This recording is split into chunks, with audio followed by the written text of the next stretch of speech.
Digital மார்க்கெட்டிங்னா என்ன? அதுவும் hospital digital marketing என்னன்னு பார்க்கலாம். எலக்ட்ரானிக் டிவைஸ் மற்றும் இன்டர்நெட் இந்த 2 வச்சு ஒரு ப்ராடக்ட்டையோ, ஒரு சர்விஸையோ விளம்பரப்படுத்துறதுக்கு பேர் தான் டிஜிட்டல் மார்க்கெட்டிங். பார்த்தீங்கன்னா, எப்படி அந்த ஆன்லைன்ல பிரசன்ஸ வந்து இன்க்ரீஸ் பண்றது? அவரு என்னன்னா கிரிட்டிக்கல் சிச்சுவேஷன் பார்த்துருக்காரு. ஸோ, அத வந்து பப்ளிக்கு தெரியப்படுத்தலாம். ஸோ, பப்ளிக்கு வந்து அவேர்னஸ் குடுக்கலாம். அவேர்னஸ்னா எப்படின்னா வந்து இப்ப பார்த்தீங்கன்னா, ரீசென்ட்டா டெங்கு வந்து அதிகமா வந்துட்டு இருக்கு. ஸோ, அந்த டெங்குல இருந்து பப்ளிக்க காப்பாத்திக்கிறதுக்கு டாக்டர்ஸ் குடுக்க வேண்டிய சின்ன சின்ன டிப்ஸ் தான் வந்து அவேர்னஸ் வரும். ஸோ, இந்த மாரி அவேர்னஸ் குடுக்கும்போது என்ன ஆகும்னா வந்து அந்த டாக்டரோட ஃபேஸ் வந்து ட்ரஸ்ட்ல இருக்கும். அது வந்து மைண்ட்ல பதியும். இந்த டிஜிட்டல் மார்க்கெட்டிங் ஹாஸ்பிட்டலுக்கும், டாக்டருக்கும் பண்றனால ஒரு நம்பகத்தன்மைய உண்டாக்கும். இந்த நம்பகத்தன்மைங்கிறது வந்து பார்த்தீங்கன்னா, பிராண்டிங். இப்போ ஒரு பேஷண்ட் இருக்காங்க.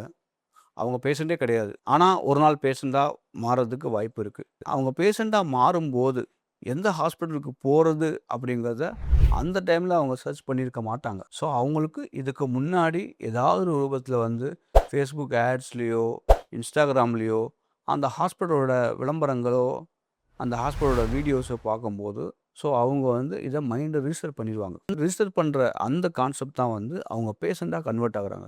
நெறைய டாக்டர் நம்மட்ட கேட்பாங்க. இன்னைக்கு நான் டிஜிட்டல் மார்க்கெட்டிங் ஆரம்பிச்சுரும். அடுத்த மாசத்துல எனக்கு பேஷண்ட் வந்துருவாங்களா? கண்டிப்பா இல்ல.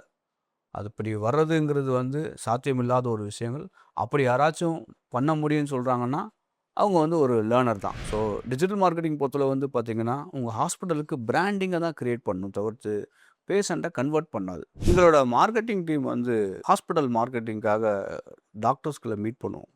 ஸோ அப்போ வந்து டாக்டர்ஸ் சொல்றது என்னன்னா, "ஏற்கனவே எனக்கு பேஷண்ட் அதிகமா இருக்காங்க சார். இதில நீங்க இன்னும் மார்க்கெட்டிங் பண்ணி இன்னும் அதிகமா வந்துருவாங்க." அப்படின்னு சொல்லுவாங்க. நாங்க அவங்களுக்கு எக்ஸ்ப்ளைன் பண்ணுவோம். "சார், நம்ம டிஜிட்டல் மார்க்கெட்டிங் பண்றனால பேஷண்ட் வந்து அதிகமா வர்றதுக்கெல்லாம் ஆப்ஷன்.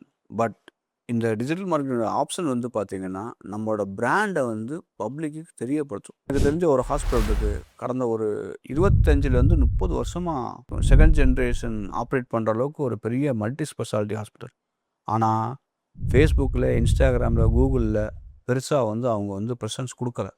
அதனால அவங்களோட 25 வருஷ உழைப்பு வந்து பப்ளிக்குக்கு தெரியல. இந்த ஹாஸ்பிட்டல நாங்க டேக் ஓவர் பண்ணோம். ஸோ, அவங்களுக்கு இந்த கைடன்ஸ்லாம் குடுத்தோம். அவங்க உடனே அத அக்செப்ட் பண்ணாங்க. ஸோ, இப்போ வந்து பார்த்தீங்கன்னா, ஆன்லைன் பிரசன்ஸ் இந்த லாஸ்ட்டு 3 மந்த்லயே வந்து அவங்களோட Instagram எடுத்துக்கலாம், அவங்களோட YouTube எடுத்துக்கலாம். அவங்களோட குரோத் நல்ல லெவல்ல இருக்கு.